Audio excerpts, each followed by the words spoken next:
So who are you guys? We're Room 214. We're a social media agency in Boulder, Colorado. I'm James Clark. Fred and Whalen. It's my business partner, Jason Cormier. So do you guys? What do you guys do? Well, we help companies get into social media, and we make sure they get in right, and we make sure that they align their organization. Plus, we help drive visibility, for them. So, I mean, a lot of it is companies are saying, "Hey, we want to play in the space." So we'll go in and talk about how do you do it, how do you get in right, and we'll set them up. We really believe in teaching people how to fish, and so the idea is, we're not. So what kind of business? What kind of businesses do you work with? So we work in entertainment. Travel Channel is probably one of our most visible clients. So everything to do with Travel Channel and social media, the Room 214 has its hands in it. So we just did a whole new custom Facebook application design for one of their big new shows that just launched yesterday, I believe it was. So that's one area. On Wednesday. Yeah. Food, and he was in San Antonio. Now, who are you? Oh, there you go. I am Wendy. So you work with mostly bigger companies. You don't work with smaller little. We've actually launched a few great startups that came through us, and they did it only through social media. One of them would be Smarty Pig, and it's a brilliant case study. Is that they didn't spend a single dime in terms of advertising, offline advertising. It was all online. And they've been extremely successful. I mean, they just had a huge investment, an undisclosed investment from someone in the Hunt family down in San Antonio, actually, another one. But they do online baking, and so it's the modern social media day layaway program. So, but yeah, we work with smarts. I mean, our idea is just like if it's cool and we like it, then why not? You know what I mean? What's the biggest mistake people make when they walk in here? When they walk in here? Yeah, when they start talking, well, we need a Twitter account or something. Right. What kind of mistakes do they make? I've got an opinion on that. We're here to keep you Go for it. Okay, I think it's kind of twofold. One mistake is that people are always gravitating towards the tactics. So, they walk in, I want a Twitter account, or I saw this on Facebook, I want it. So, part of our job is to back them away and say, okay, what's the objectives? What are the strategy? Why do you want this? How are you going to measure the success? That kind of stuff. Yeah. The other mistake that they make is a lot of times they'll walk in here and approach us as if it is our obligation to come up with all these brilliant ideas, sometimes even a business plan for their ideas. And the first meeting's always free.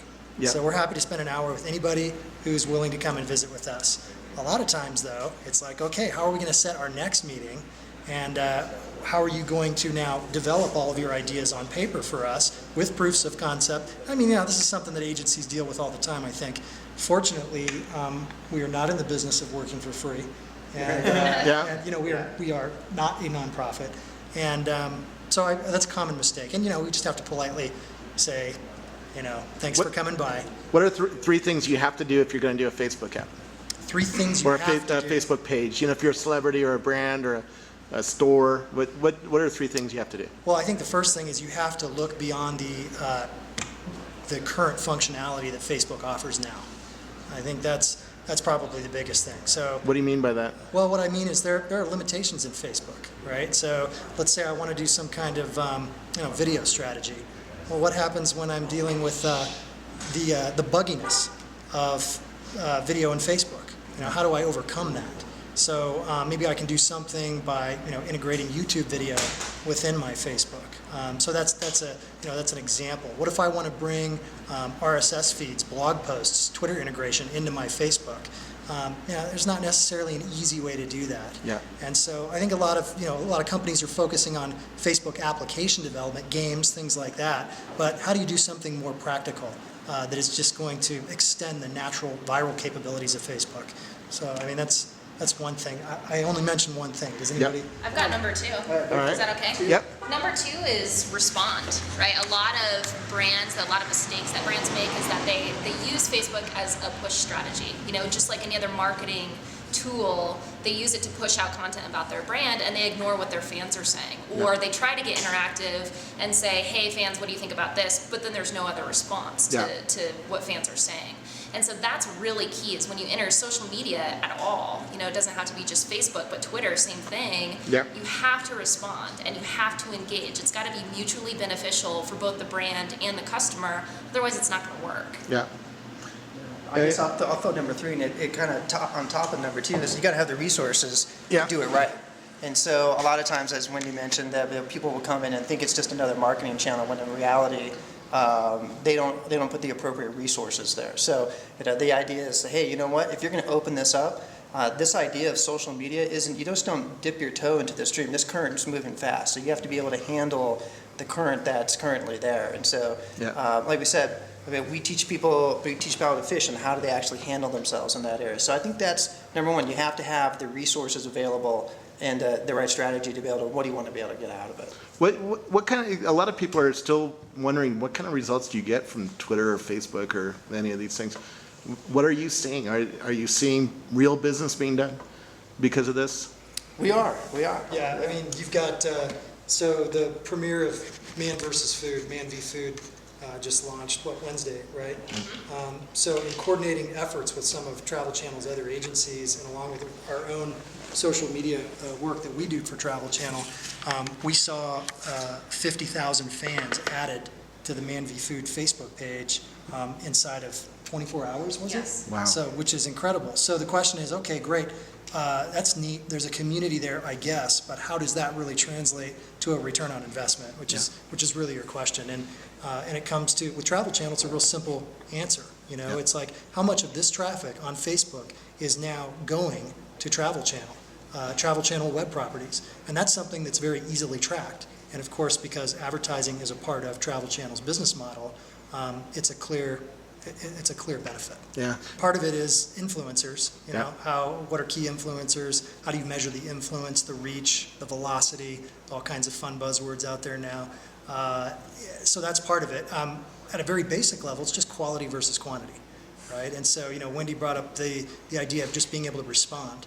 And that quality is a lot about responding, right? And I mean, we're seeing all kinds of gimmicky, kind of, automated auto follow based on certain words mentioned in Twitter stuff, and we're seeing the numbers grow.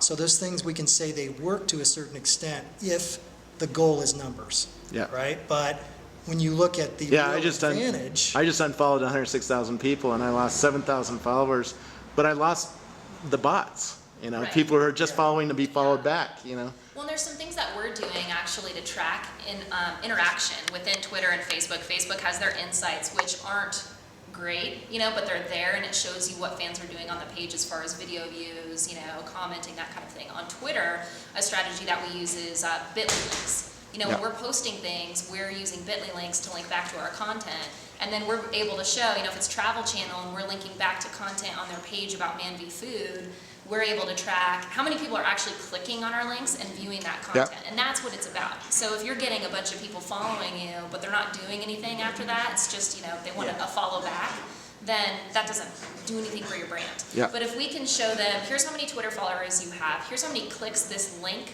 to, your talent's blog got from our Twitter post, that's what's meaningful, and that's showing, hey, they're engaging with your brand, they're active. We like to call them active influencers. They're actively engaging with your brand and posting comments and sharing, again, retweeting. How many people are retweeting or replying to what we're posting on Twitter? Yeah. And if you look beyond beyond the collective, how do you guys approach the individuals? I mean, you said Travel Channel got 50,000 people in one day, and the process and the rule is to engage these people. How do you do it individually? I mean, well, I think our strategy traditionally to how we do it is to focus in on identifying who is inside that conversation. So if we're going after cloud computing, understanding, are they talking about cloud computing? Is it on topic for them? How often are they posting? Are they really into it? And so rather than building following, the idea is, hey, follow them and add to the conversation, and get them to say, hey, that's some interesting stuff and points that they're bringing up. We have a process that we actually call our Maven map, and so we'll take a look at who are the influencers inside the industry. And we do this by identifying, like we said, a lot of the tools will do this, on-topic posts, number of frequency, number of engagement followers, that kind of stuff. But ultimately, the tools never actually really work out too well. There needs to be human review around this. And so that's the idea. So like this idea of a bot that's based on a formula is just not going to work. And so, we took a look at things, and we're pulling in some different theories that have existed for quite a long time called weak ties and strong ties. Yep. And understanding who are the weak ties that surround maybe a particular influencer. Maybe you're not getting someone that you want to follow you, but maybe that person's influenced by 2 or 3 other people. So maybe those 2 or 3 other people are the ones that we should be communicating with. So, I mean, Robert, if you're out one day and you say, geez, you're the 3rd person who said that to me today, that has impact on you. And you're just like, well, I should probably look into that. Yep. And so, if we can understand, how these influencer and these ties work together, and that's how we like building those networks out organically. Because now we're really talking about where the real conversation is happening, not just, hey, let's follow if they mention cloud computing. Because maybe someone says cloud computing sucks, and so that's an auto follow. You know what I mean? So it's just like those strategies in terms of building followers, they never work if it's automated. It always has to be human reviewed. Yeah. Yeah, how do you hook a troll, right? Yeah. I think it's also about providing content that seems personalized to. I mean, if 50,000 people go onto a Facebook page for a client, you're right. I mean, it takes a lot of work to respond to every single person. And in some instances, we actually do that. Yeah. Hey Dan, thanks for the comment. You can actually find this episode, or you can buy this product here. So we do that. If they're tweeting a specific word, we give them content based on that. Or in Facebook, can we provide them with a quiz that's going to give them custom product recommendations. Yeah. So it's providing those tools, and that's where it goes back to application development on Facebook, doing something different that seems personalized but isn't James sitting down on the computer responding to 50,000 people. Right. Yeah. You learn, spending a lot of time in the community and seeing what people, I mean, you build up 50,000 followers, that's great. Yeah. How do you turn all these followers into a community that's all kind of supporting this one idea? So you kind of spend a lot of the time in the ground seeing what people have to say, and then kind of shaping what you're pushing out based on that opinion. Yep. So when you're weighting these responses, right? I mean, I assume you take an aggregate of different ideas across this 50,000 member community and focus on that as something to target, right? I mean, or do you just pick things at random? I mean, how do you really approach them? Yeah, depends on, in part depends on the community, right? So the data that you have in certain communities have Facebook, it's a walled garden, right? Yeah. So you can't, trying to track conversations and identify, key themes, key topics in Facebook within a very, this large walled garden, you can't do it. Now, what you can do is some data mining in Facebook. So you can, there are tools and companies out there that provide a level of, affinity mapping, for example. I know that this particular group of people that follows, Man v. Food also has an affinity to, Barack Obama or, this magazine or AC/DC, or whatever it is, right? And so we can get some insight in terms of what people are interested in. Yep. That have a certain following, Now that's Facebook. So when we look at the blogosphere, on the other hand, now it's all out there for us, right? So now we can use the tools that are out there to get things like, what are the key themes, what are the key topics, what is the sentiment, is it, good, negative, positive, negative, or neutral, who are the key influencers based on frequency of posts and comments, and so there's more data available to us, and that can help. That can shape the direction of a campaign, a response from a customer service perspective, whatever the objectives are, right? Yeah. When do you say that, if somebody's coming in here all hot to get a Twitter thing going, when do you say Twitter's actually wrong for you, or take it out of Twitter, Facebook, or whatever? When you say that, hey, you're going down the wrong path, that's not really the right thing for you to be doing. Right. It's a great question. I mean, we like to, so Forrester, they've got their post methodology, Yeah. right? And it's a linear process. Identify the people, and that's what you're talking about, the social technograph, right? Identify the people first, then, what's the objective, what's the strategy, only then after that address the technology, right? So we like to have that in front of the conversation, so to speak. After that, our methodology, we call it the people process. It's plan, pilot, launch, and extend. So in that planning phase, it's really about using the tools that are available to us to do the research, and part of that research identifies, it goes back to the Forrester Post methodology, who are the people, not only what are the conversations and the sentiment, the volume of conversation, but where are they taking place, in what platforms? Yeah. Who do you guys follow? Oh, Yeah, we're following you. Thank you. Rocky, do a spot Did check. I follow you back though? That's Yeah, we got an automated response that said, Scobalizer's following you now, let's tweet, no. you know. Yeah, I mean, there's some, I mean. I unfollowed everybody on Monday, Right, so. yeah, no, there's, we love Jeremiah Owing. We think, you know, we think he's great. Yeah, you know, his insights is actually pretty brilliant.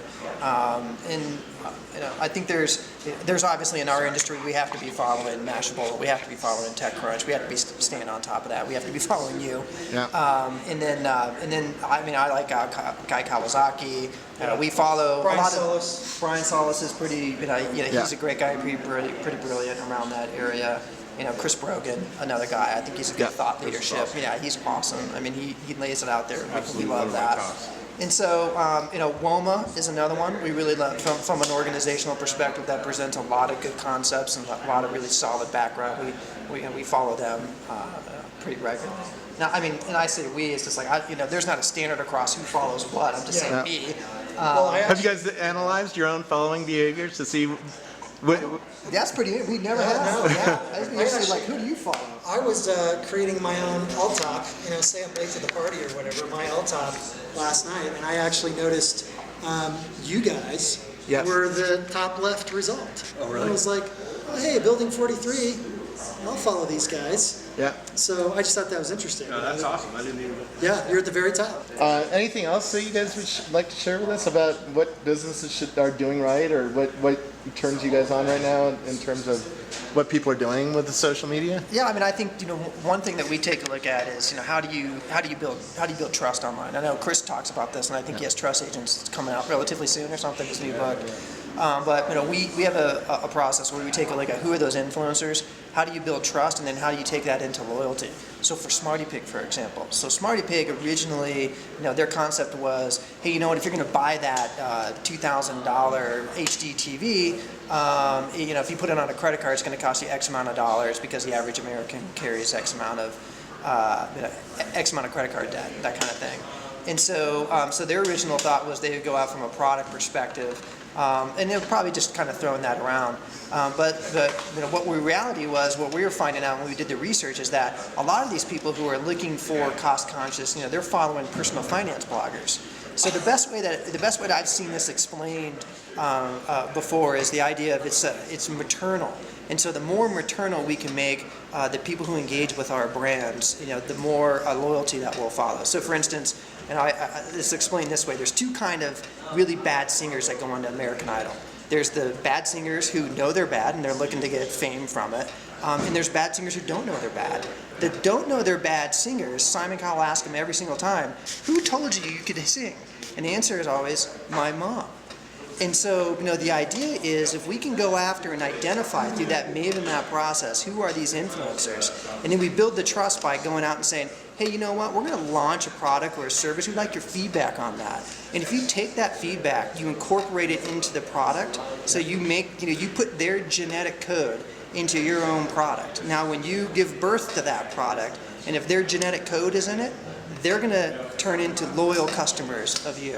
And so the idea is like, how can you expand that idea, that process of getting more people involved into you and putting their genetic code into what you're doing? And so that, you know, I mean, we talk about crowdsourcing and that kind of idea, but you know, that's a lot of what we're looking at and what we're exploring in terms of how do we get that feedback internally into the organization? How do they get that output and that genetic code of their fans, followers, people who are concerned, maybe people who don't even like them at all, and they'll tell you why, but ultimately that's what will change, you know, their attitudes. Where do we find you? We find www.room214.com, facebook.com/room214. Actually, or you could do room214.com/Facebook. Yeah. That'll work too, right? Yeah, and there's our Twitter handle is room_214. Yeah.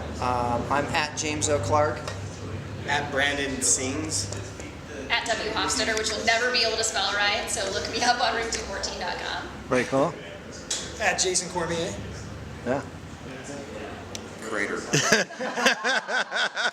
KR8TR. Very cool.